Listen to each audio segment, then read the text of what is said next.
Montpellier à mon fils parce qu'il avait le problème du dos. Il avait un staphylocoque au rein. Il avait une opération à faire. L'opération s'est mal passée. On est rentré en urgence. On est resté pour, le docteur disait, il y aura pour 2 mois d'attente. Vous allez rester trop longtemps là-bas. Et je dis au Seigneur, et mon fils, là, ça allait mal. Parce qu'il avait l'affection qu'il avait sortie du dos, on ne comprenait pas.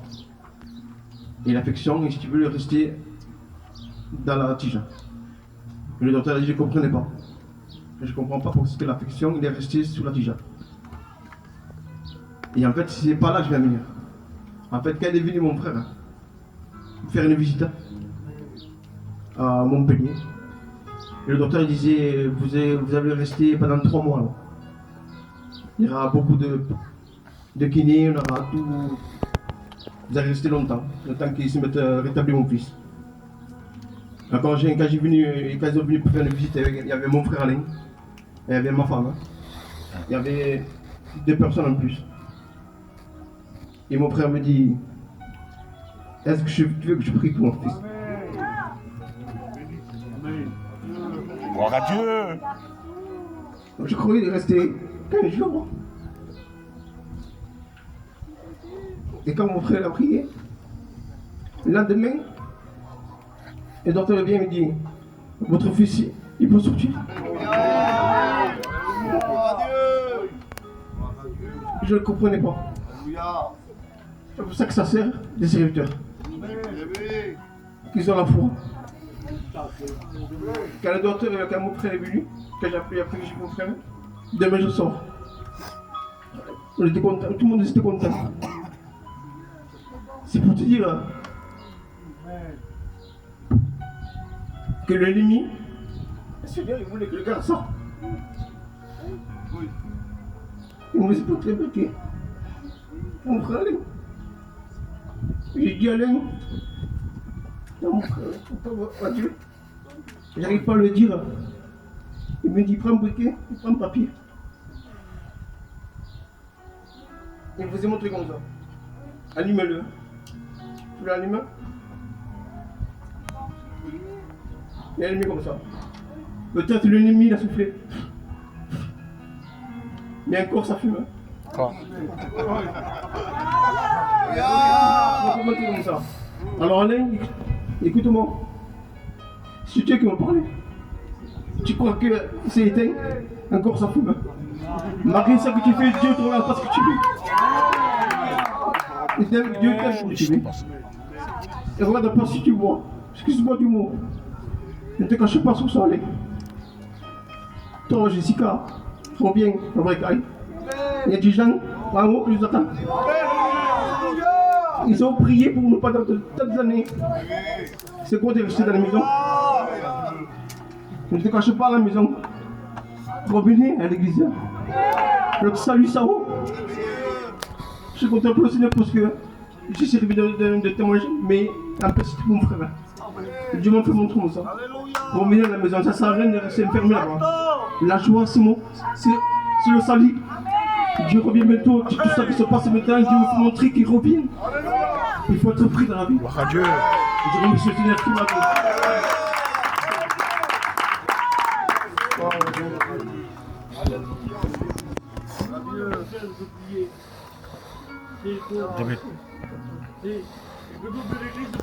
Amen. Seigneur mon Dieu, je te loue, je te remercie. Je te place ton serviteur, Seigneur, que tu assois ici, Seigneur. Il est un mot pour chacun d'entre nous, Seigneur, et que nous ayons, Seigneur, un cœur disposé à recevoir ta parole, Père. Et que nous n'ayons pas l'esprit troublé, Seigneur. Seigneur, je te remercie, Seigneur, je te rends grâce et gloire, Seigneur. Amen. Alléluia.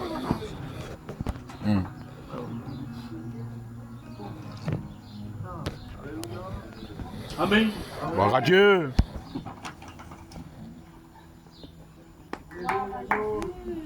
On va y aller, on va y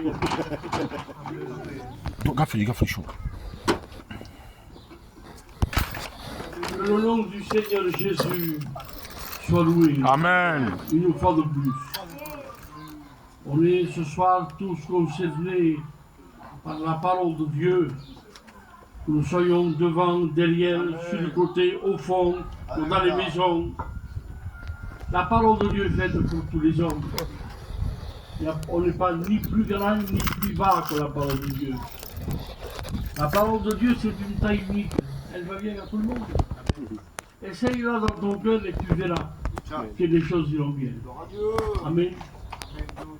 Ce soir, c'est un message un peu spécial. Spécial parce que ça fait, si je ne me trompe pas, 27 ou 28 ans que je ne l'ai pas fait. C'était en 98. Je ne sais pas combien ça fait. 98. Nous sommes en 2025. 27 ans. Et c'est simple, j'étais jeune, mais ça je suis plus vieux. Donc, je vous dis tout ça pour en venir ici. Je ne peux pas me rappeler de tous les détails. Hein? Mais laissons faire la grâce de Dieu. Et que Dieu ait pitié de chacun de nous. Amen.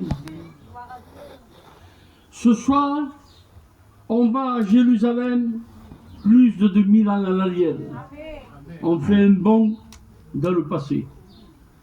Et on va se rendre au procès de Jésus. Dans l'évangile de Jean 18, 28, Pilate sortit à la eux et leur dit: quelle accusation apportez-vous contre cet homme? Amen. Amen. Mais nous avons reculé plus loin. Pourquoi Jésus se tenait devant Pilate?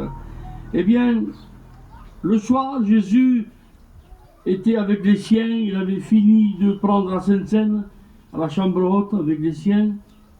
Puis ils sont rendus au jardin de Gethsémane, qui signifie pressoir à huile. Et c'est vrai que ce soir-là, Jésus a été pressé par l'enfer, à tel point que des grumeaux de sang ont tombé de son front. Une foule de 3 à 6 000 hommes ont été envoyés par les anciens du temple pour arrêter Jésus de Nazareth. Il y en a qui disent les soldats romains. Non, c'était les soldats du temple. Ces hommes étaient méchants,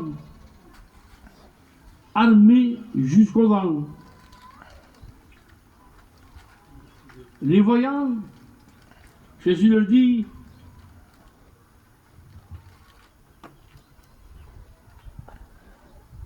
vous êtes venus après moi comme si j'étais un brigand, avec des épées et des bâtons pour vous emparer de moi. Il dit: tous les jours j'étais au milieu de vous et je prêchais la parole de Dieu et je guérissais les malades. Tous les jours j'enseignais au temple, mais aucun de vous ne m'a jamais saisi. Mais ce soir, vous me saisissez à cause des Écritures. Quand Jésus leur a dit: qui cherchez-vous? Parce qu'il était avec les 12. Il fait sombre avec des torches. Hein, c'était pas comme aujourd'hui avec la lumière électrique. En plus, il était tard dans la nuit. Qui cherchez-vous? Ils ont dit: Jésus de Nazareth. C'est pas caché. Il n'a pas fait de... Il ne s'est pas dissimulé. Il a affronté. Il a dit: c'est moi. Quand il a dit: c'est moi, les 3 à 6 000 hommes ont tous tombé par terre. Tous. Que Dieu fasse ce soir qu'une parole de Dieu te mette à genoux. Que ton cœur soit touché. Amen. Que ta vie soit bouleversée. Et que ta maison soit bénie. Ces hommes ont tombé, ce n'était pas un hasard. C'était prophétisé par David 1000 ans avant. Dans le psaume 27, David dit ceci: quand les méchants s'avancent vers moi, c'était le cas, c'est eux qui chancellent et qui tombent. C'était prophétisé par la parole de Dieu.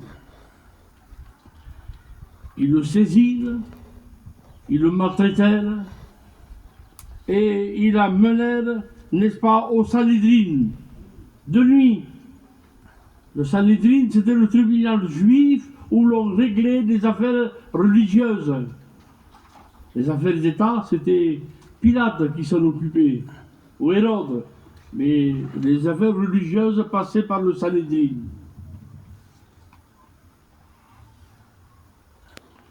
Puis ils l'ont questionné toute la nuit. Ils n'avaient pas le droit de faire un tribunal de nuit. Mais ils l'ont fait. Quand? Ce tribunal ne comptait pas. Il était faussé. On ne juge pas un homme dans les ténèbres, on le juge en plein jour. Amen. Et Jésus était là, fatigué, toute la nuit, devant ces hommes méchants. Il y en a qui lui frappaient. Dis-nous qui t'a frappé. C'était pour se moquer de son ministère de prophète. Puis, la nuit a passé, Jésus était extrêmement fatigué. Et quand l'aube, après, quand le soleil s'est levé à Jérusalem et que les ruelles de Jérusalem ont commencé à être éclairées, petit matin, ils l'ont saisi et ils l'ont amené devant Pilate, le procurateur de la Judée qui a gouverné de l'an 26 à l'an 36. Alors Pilate leur demanda aux Juifs, mais de quoi l'accusez-vous? Parce qu'il ne pouvait pas juger un homme sans savoir le pourquoi et le comment. On ne peut pas arranger une affaire si on ne sait pas de quoi elle retourne. Et je sais que ça va, non? Donc Pilate, gouverneur de la Judée, un homme bien équilibré, parce qu'on ne met pas gouverneur de la Judée n'importe qui. Jules César n'a pas mis le premier venu. Il a mis quelqu'un qu'il connaissait, qu'il avait l'étoffe pour gouverner. Et il a mis donc Pilate, gouverneur de la Judée. Il voulait être au courant pour savoir comment juger cette affaire.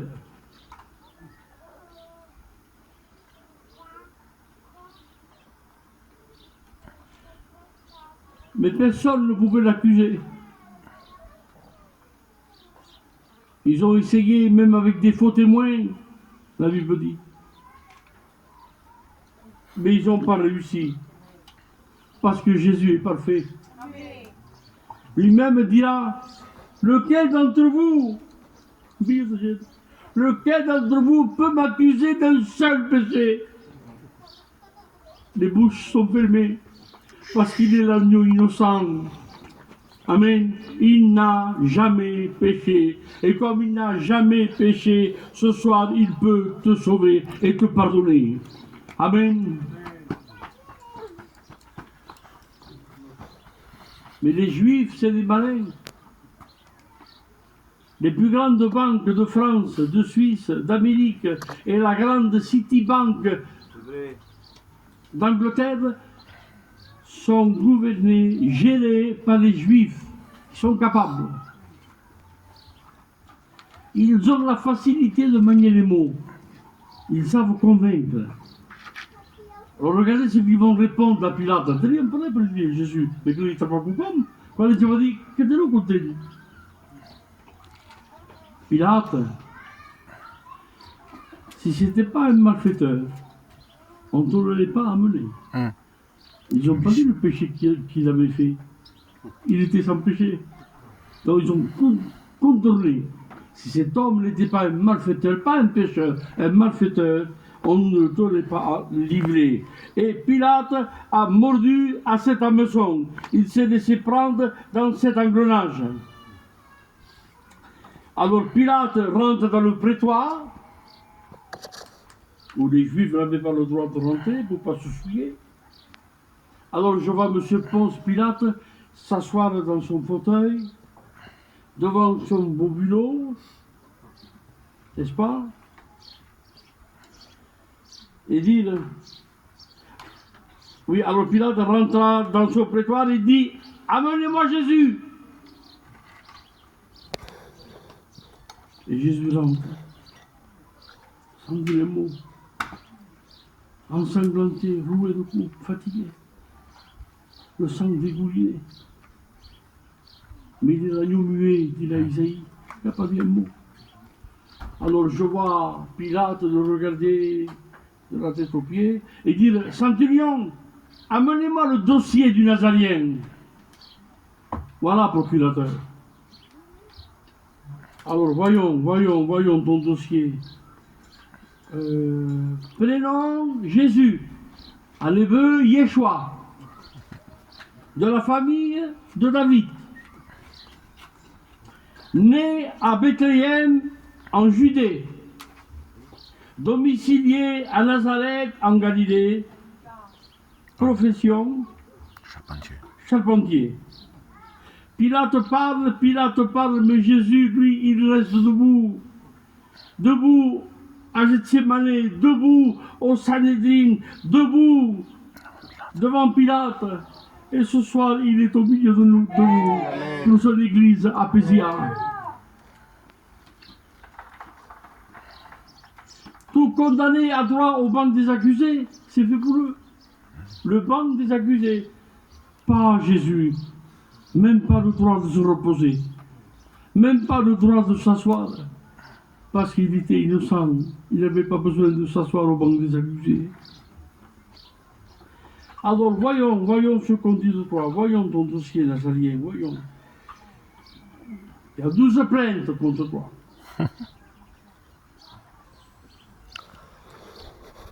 On t'accuse d'avoir nourri plus de 5000 hommes, sans compter les femmes et les enfants, avec simplement 5 pains et 2 poissons. Seconde accusation, on t'accuse d'avoir donné une pêche miraculeuse à un certain Simon-Pierre, l'un de tes amis, chose qui ne s'était jamais produite. On t'accuse de purifier les lépreux. Je ne sais pas par quel tour de passe-passe tu fais ça, mais voilà ce que les gens croient de toi, que tu purifies les lépreux. Que tu donnes la vue aux aveugles. C'est la foule qui délire et qui croit n'importe quoi. Que tu délivres les démoniaques. Les démoniaques, les démons. Mais c'était pas, ça n'existe pas les démons. C'était plutôt des lunatiques, n'est-ce pas? Aujourd'hui on dirait des malades mentaux. Mais on dit que tu délivres les démons. Que tu aurais calmé le vent et la mer. Un soir sur le lac de Tibériade. On t'accuse d'avoir ressuscité l'un de tes amis, Lazare de Béthanie, et qui d'ailleurs serait toujours en vie. On t'accuse de pardonner les péchés. Et que tu aurais dit, devant une grande foule, que tu es capable de détruire le temple et de le rebâtir en 3 jours. Ah Jésus, si mes architectes étaient aussi rapides que toi, ça serait bien.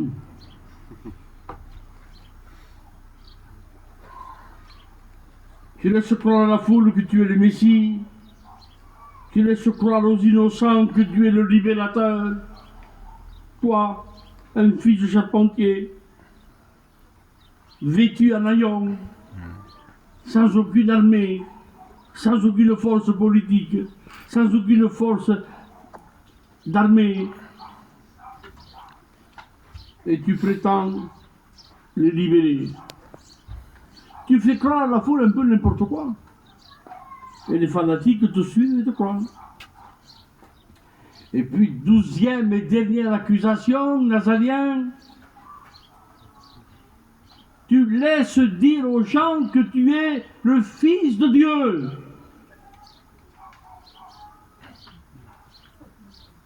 Là, ça touchait Rome directement, parce qu'ils avaient qu'un seul Dieu, c'était ça.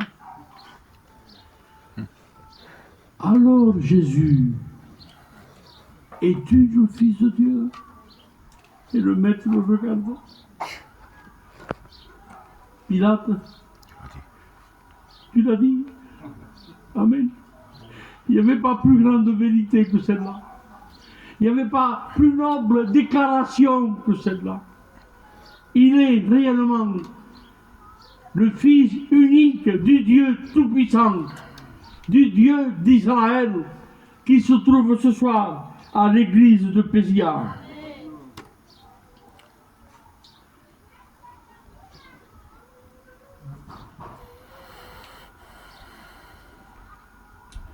Pilate le laisse et il retourne vers les Juifs qui l'attendaient dehors. Et il dit, cet homme n'a rien fait de mal. Je ne trouve rien pour l'accuser. Non, cet homme est innocent. Jean 18, 38. Puis Pilate a fait quelques allers-retours. Il parlait avec les Juifs, il reparlait avec Jésus. Quelques allers-retours. Puis vient le moment du tribunal, Matthieu 27, 19. Tribunal romain, c'était solennel. Et au moment qu'il y a le tribunal, un greffier s'approche de lui, par exemple. Gouverneur, oui. Quelqu'un te demande. Je ne veux pas être dérangé par personne. C'est Madame Pilate. L'audience est suspendue. Sur le pouvoir, qui a noyé qu'est-ce? Et sa femme lui dit,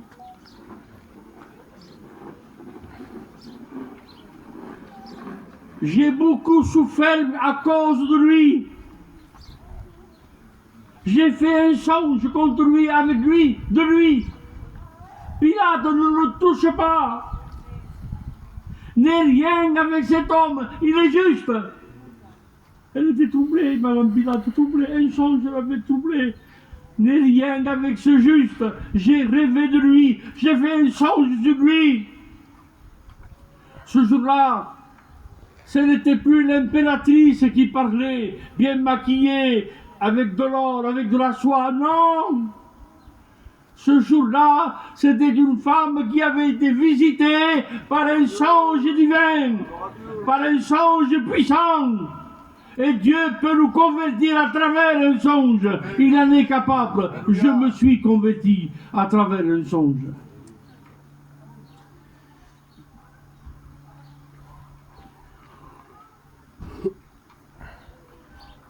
J'ai souffert à cause de lui. Alors que sera la réalité pour ceux qui seront perdus? Là, ça ne sera plus un songe. Là, ça sera une réalité, malheureusement. Que se passera-t-il quand ce sera le moment de la réalité, de la vérité?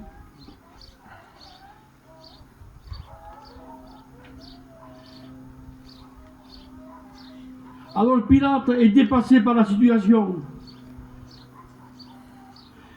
Il savait que c'était par envie que les Juifs avaient livré Jésus. Je ne vous cite pas les textes, ça serait trop long, mais si vous le voulez à la fin, je peux vous les dire.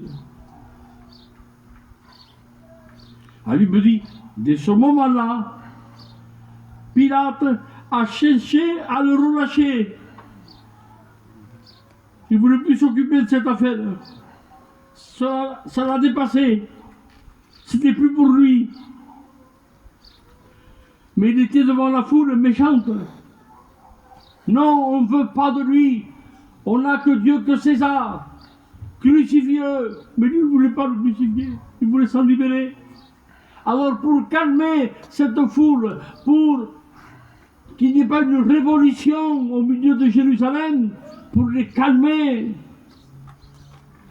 Pilate a demandé que Jésus soit fouetté dans la cour du pavé nommée Gabata. Et selon l'histoire, il aurait reçu 39 coups de fouet, donnés avec violence. Sa chair, elle s'ouvrait. On voyait la chair, on voyait les os de la Bible. On voyait les os. 39 coups de fouet qui l'ont déchiré le dos. Ésaïe le dira, il avait son dos labouré. La prophétie. Non simplement les mains étaient marquées, les pieds étaient marqués, le front était coloré, mais le dos était touché.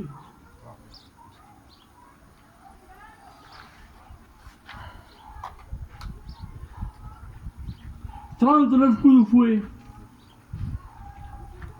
Combien de livres il y a dans la loi? 39 livres. Cela signifie, ça c'est ma pensée, que ce soir-là, pardon, ce jour-là, dans la cour appelée Gabata, c'était les 30 versets, ou plutôt livres de la loi. La loi pénissait dans sa chair et la grâce vivait ce jour-là. La loi a pris fin dans sa chair.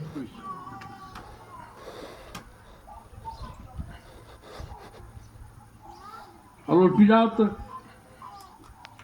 le monte à la foule en disant: voici, il amène à dehors,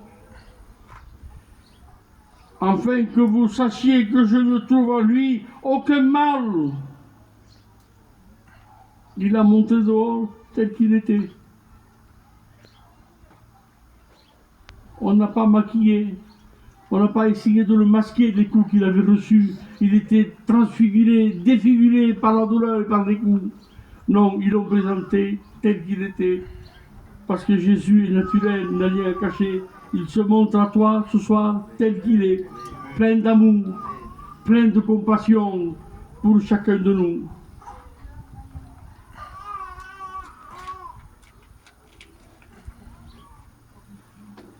Oui, je vous l'amène dehors afin que vous sachiez que je ne trouve en lui aucun mal, dit la Pilate. Et il sortit dehors. Et il portait un manteau pourpre. Et manteau pourpre, c'est comme la couleur rouge.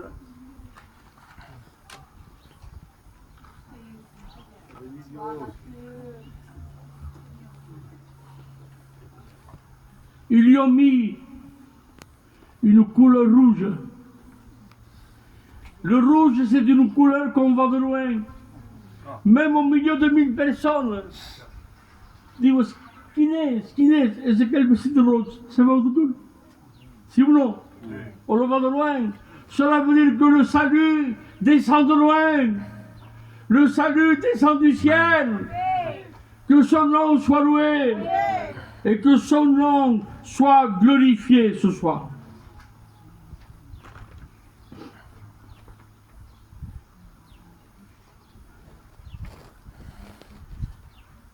Sorti avec un manteau rouge et avec une couronne d'épines.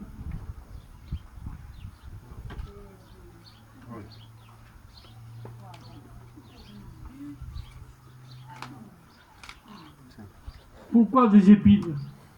Pourquoi pas une couronne en fer forgé? Ils auraient pu? Non, couronne d'épines. Pourquoi? Parce que les épines n'existaient pas à la création.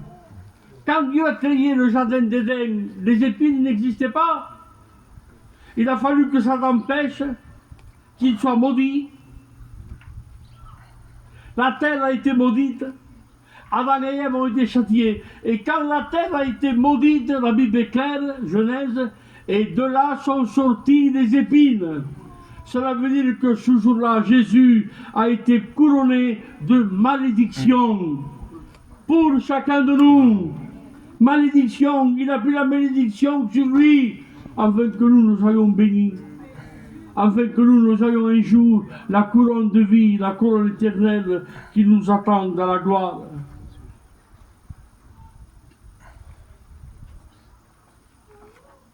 Pilate recommence: je ne trouve rien aucun mal. Il n'a rien fait de mal. Et là, les Juifs lui disent: il s'est fait lui-même fils de Dieu. La Bible est textuelle. Et Pilate fut saisi de peur. Un empereur de Rome. Il n'avait peur d'aucune nation. C'était les nations qui avaient peur d'eux. Et là, il tremble de peur devant le fils d'un charpentier. La Bible est claire. L'angoisse de Pilate a augmenté. Pourquoi? Parce qu'il a entendu la vérité de la foule, qu'il était le Fils de Dieu, qu'il se disait. Alors, à l'éclair, tout lui vient en mémoire. J'avais déjà le pressentiment qu'il était innocent. Ma femme est venue me dire qu'il avait été troublé par cet homme. Et là, la foule me dit la vérité. Alors là, il a perdu le cap. Le gouverneur de la Judée ne sait plus comment. Regardez ce qu'il fait. Il laisse la foule, il laisse tout le monde. Il rentre dans le prétoire avec Jésus. Oh, white. Et il fait le tour, il l'observe. Et regardez quelle question. Regardez quelle question. Il le regarde et lui dit, mais d'où es-tu? Comment d'où es-tu? Ben, il vient à Nazareth. C'est un homme. C'est le fils charpentier. Non, d'où il est? Il avait compris qu'il y avait quelque chose de spécial. Et Jésus le dira plus tard. Vous êtes en bas. Mais moi, je suis d'en haut. Glorifié soit son nom. Que le nom du Tout-Puissant soit loué et glorifié. Et quand Pilate l'a présenté à la foule, il a dit en hébreu, Ecce homo, voici l'homme.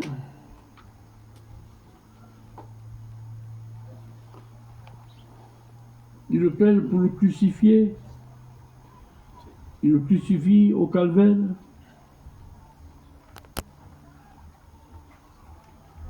Puis, soldat romain s'approche. Procurateur, oui, le Nazarien est mort. Et la Bible dit, et Pilate s'étonna de cette mort. Comment il s'étonna? Il crucifiait des dizaines d'hommes tous les jours. Pourquoi la mort de Jésus l'a étonné? Et la Bible le dit, parce qu'il est mort rapidement. Il est mort en 6 heures. Il y a des crucifiés qui restaient 2 jours, 3 jours, je crois. Mais lui, 6 heures. Pas 5 heures. Pas 7 heures. 6 heures. Pourquoi 6 heures? Et je termine avec ça. Parce que Dieu a créé l'homme le 6e jour. Et comme Jésus est venu mourir pour les hommes, il est mort à la 6e heure. C'est un chiffre d'homme. Il est mort pour nous. Il n'est pas mort pour les anges. Un ange qui pêche, il n'y a pas de salut, il n'y a pas de pardon, il est condamné. Mais un homme qui pêche, qui demande pardon. La grâce est pour lui. Gloire à Dieu. La grâce est pour nous. Ce soir, Jésus est au milieu de nous. Il est en ses mains de grâce. Il est au milieu de nous. Il te montre encore les marques ces marques ne vont jamais disparaître. Il les garde toujours.